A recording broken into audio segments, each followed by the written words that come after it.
So with the COVID-19 virus, a lot of athletes would have had been home having a lot of nothingness, as Amanda would tell us.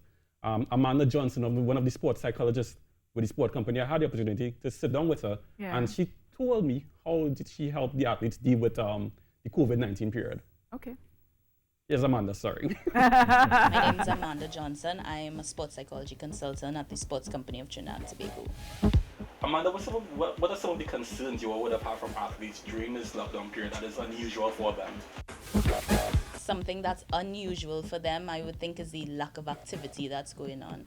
If we think of athletes as a really active population, they always have very heavy schedules. Sometimes they train in the morning and the afternoon, and now it's just cut down to zero. So they have a lot of nothingness going on. So then there's boredom coming into play, and then a lot of worries. I've actually gotten a lot about worries about eating. Like, I'm eating so much, every time I pass the fridge I need to eat, but I don't actually need to eat. And then that in turn is putting on weight and then not being able to perform when they just get called up. So that's a big one. Sleep disturbances. You know, the whole circadian rhythm has gone off. They're going to bed at 2 o'clock instead of their usual 10, or some of them go as early as 8. So like very normal things that would happen in like an everyday population, the athletes are now experiencing this because their schedules have been cut down to zero. How do you all help them adjust or deal with these things? I think one of the first things I would say to adjust to these new occurrences that are going on is basically to have them stick to a routine and understand what are the most important components going on that they need to adhere to. So one of the first things that we tell athletes to do is to have a routine, whether what time you wake up in the morning, what you're going to do throughout the day, so to have that planning aspect, which is something they would have had previously, but it would just be a new planning. And then even stuff like bedtime routines, planning their meals. We want them to get into a routine of things so that it's as normal as possible. So that's one of the first things. Now, athletes also, because of this, have gone a lot of anxiety. So also how to deal with that anxiety, dealing with their emotions and having emotional regulation. So various aspects of things that we're going, we would give them tips, strategies, different techniques to be able to handle all the things that they're feeling and then how they can cope with these things.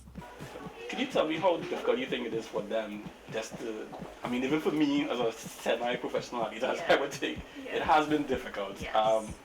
How, difficult is it for them to overcome that level of nothingness? I can speak from my experience, and I think my athletes have done really well to adapt. Now, as a professional athlete or even semi-professional athletes, one of the biggest skills you would want to have is that resiliency factor. So I would say a lot of them have adapted well once direction has been put into place. The uncertainty is what caused a lot of the panic. So I think once you have a professional that helps you streamline things and give you a sense of direction again, in terms of like developing goals and things you would want to accomplish, they have actually adjusted really well. So guys, we just heard from Amanda Johnson. She's the lead sports psychologist attached to Sport Company of Trinidad and Tobago, and she spoke about the athletes, the advice she would have given them how to deal with the period of nothingness during the COVID period. As you would have seen in the video there, national 200-meter record holder Jereme Richards. Sorry, not 200-meter holder, but the Commonwealth gold medalist. Yeah. He was going through his routine as he's basically entering that for the timing. Yeah, which is what the young man you spoke with as well, Azarius, is his name? Azarius Ali was saying he used the time to keep his spirits up by training as well at home. Yeah. I mean, even like in my sport, a lot of our athletes are doing physical work now in Dragon Boat instead of, we can't go out any water. So they have to do that level of on-land training, to keep fit. All right. So, I guess we now take a break and come back with more on the Now Morning Show.